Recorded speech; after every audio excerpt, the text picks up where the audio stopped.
everyone? Morey Croson here, and today we're going to be going over passing concepts and what the actual reason is that we are able to create different types of passing concepts. So what type of stretches they put on the defenses, and what can we expect when we go to the line of scrimmage and we have different types of defenses presented to us. So hopefully we'll be able to provide a lot of information for you. It's going to be a post that's going to also be on Quarterback University. I hope everybody that has signed up for that has really been enjoying it. And as always, if you like the information in this video, go ahead and click the thumbs up down below. Subscribe to the channel if you haven't already. And if you have any questions, comments, anything like that, go ahead and leave those down below. We'll go ahead and hop in the video right now. Okay, so the big thing with passing concepts is we want to be able to create a certain type of stretch on the defense. And, what we want to be able to manipulate is going to be the coverage and and expose some of the actual holes that are going to be within the coverage. So here, I drew the line in between. This guy is going to be more of like a cover 2 type of a look, while this is going to be more of a cover 3 type of a look. So you can see a little bit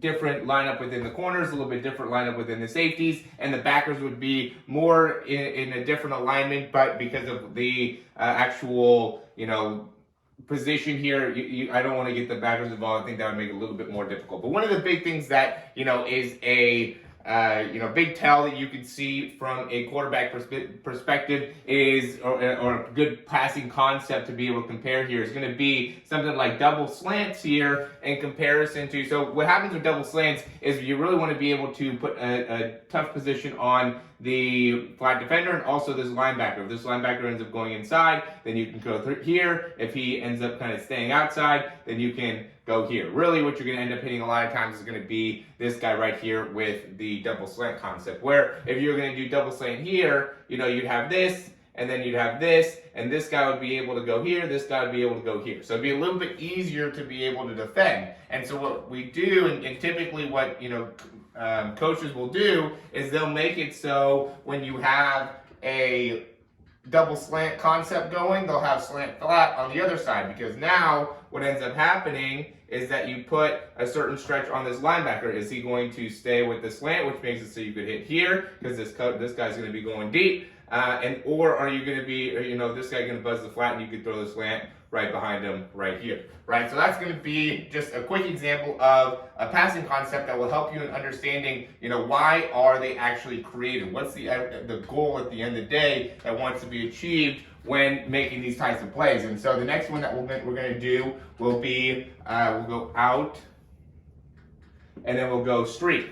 So what happens with the out and the streak is we're trying to put, again, a position where that flat defender has to be able to decide, am I going to stay with the out or am I going to go up top? And when you throw this, the safety also has over the top, so this has to be able to go right over this linebacker and in between the corner and the safety. So this is kind of a difficult throw to be able to do. But now again, you can go here and you can go here, and now these guys are going to both be covered, right? So this isn't necessarily a great play to be able to do against a cover 3 type of look, because it's a little bit more easily covered with that linebacker. So you could do something, where you have more of an underneath route. So they'll have more of like a out with a hitch will be something that would be more of a cover 3 beater. And by the way, a lot of these things end up also, beating man. So you could do this, and then what people will do will end up, instead of, or at least what we had in college was, if it was man, you would go more into a dig type of a concept, where if it was cover 2 or cover 3, you would just go and sit that down and go here if the play was obviously curl with a hitch. And so, you had a little bit of an option there. But anyway, the big thing that you want to be able to think about is putting a stretch on the defense. Who's going to be stretched, and where is that going to actually be, or who's going to be challenged, right? So you can see right here with this, the challenge is going to be on the linebacker, right? Because if he goes with the out, now you're going to be able to throw this hitch right behind him. Where if he goes and he defends the hitch, right, comes in here, then you can throw the out. So you always want to be aware of what's going on whenever you have different types of passing concepts. Because if you don't understand, where the pivot bladder is supposed to be stretched, then you're not going to be able to be decisive in your decision making, right? And so that's what it comes down to here, is you want to be able to be decisive when you get to the line of scrimmage. How can you be more decisive as a quarterback? Well, you have to have a better understanding of the playbook. You have to have a better understanding of what you need to do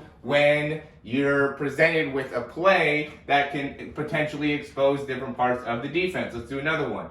Let's just go with pure streaks, right? Pure streaks is going to be a situation where you really want to be able against cover two. You want to be able to hit that side pocket because the safety is going to be here. Hopefully he, holds here, but a lot of times what you'll end up having is some type of bender where you can either go straight if it's a cover three concept, or you can come back and hit the bender in between the two safeties, right? Because this guy would be over here. If it was cover two, you wouldn't have this safety here. And then you'd be able to hit this. But if this guy stays here, now you're going to be able to go over the top and hit that guy in the side pocket. So again, you want to get to the line of scrimmage, know what you're going to be looking at. You're going to look at the corner, you're going to look at the safety, make sure that they actually are moving in the direction that you want them to move in order to be able to make the throw that you need to be able to make. So now you can go and move your eyes. So maybe you really focus on this slot, so then the safety doesn't look at the outside guy. You can do different things to be able to have an influence on the defense. Same type of thing on this side. Now it's going to be with the corner, right? You have to be able to, with this corner, not allow him to get too far, inside on this guy, because, the idea would be the safety is going to probably stay perfect. This guy would be, also going deep. This actually works out, and so it's going to be, not letting this corner get involved, hold this safety in the middle, and then be able to either throw it to this guy or throw it to this guy, depending on how the read is. And again, that's going to be on a line about probably 20 yards down the field, and it's going to be right in between the linebackers, right? Because this guy's going to buzz out. And so it's going to be right in between here, but underneath the safety or in between the safety. So you got to be able to put a lot on that ball to be able to make that work. Unless you can, what we would do is we would try to get the safety, we would drop over to the left, have a slight roll to the left side, let's say. So hopefully the safety would kind of follow over, and then we would hitch back real quick and go for more of a deeper throw and try to throw that over the top. So there's different ways, again, to be able to influence the defense, to be able to make it so you can actually have more success as a quarterback. So beginning to understand what some of these concepts are and what the overall goal is super important. And be able to do that, you have to be able to understand the defense very easily. So being able to understand what you got to do in cover two, what you got to do, or what you're looking for in cover two, cover three, cover four, and a lot of concepts that go into cover two are similar with cover four, with the responsibilities. Who has what? Obviously cover four, you have four deep people, but the safeties still go and it's gonna look similar to cover two. And then these guys are gonna go off here. Where cover one and cover three also look pretty similar when you first get to the line of scrimmage. There's one middle safety, you have one corner over here, one corner over here, and then these guys are gonna be pretty close up to the slots. And so, a lot of times you can disguise cover one and cover three a lot, pretty easily. And you can disguise cover two, cover four pretty easily. You set yourself up for a little bit more potential exposure when you try to, line up in cover four, let's say, and then, drop a guy down last second to actually go and be cover three. And so there's a little bit more variety and difference that has to come on, because then the safety has to come all the way across. And so it ends up being different types of, potential openings that happen there. But at the same time, or what the point is there is that, you're going to see cover two, cover four. You want to be able to understand what the responsibilities are of those players, of those defenders, and then also you want to be able to understand what are the responsibilities, and obviously cover one, cover three, and then whenever you have a play, when you're coming to the line of scrimmage,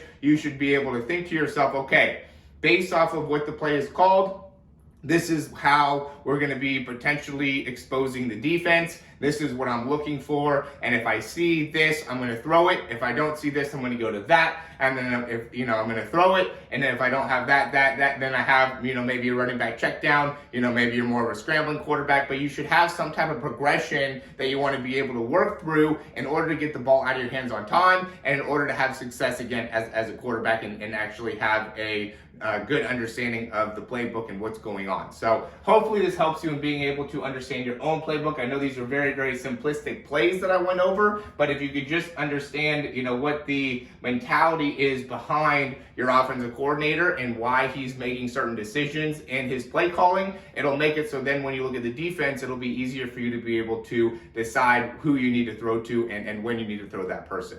I mentioned before Quarterback University. If you haven't checked that out yet, go ahead and go to the description down below. Check that out. We're going 3 days of a free trial if you go ahead and get signed up. Or you could also check out some of our other free gifts that we have available. We have a free ebook. We have a free 7-day free trial within our program. So there's a few things that we're giving to people to be able to try out what we do. And hopefully that once they like it, they'll be able to, subscribe and really commit to becoming a better quarterback. And we're committed to making sure that everybody that participates in our program and even within our channel is going to get much, much better as a quarterback. As always, thanks for watching. Talk to you soon.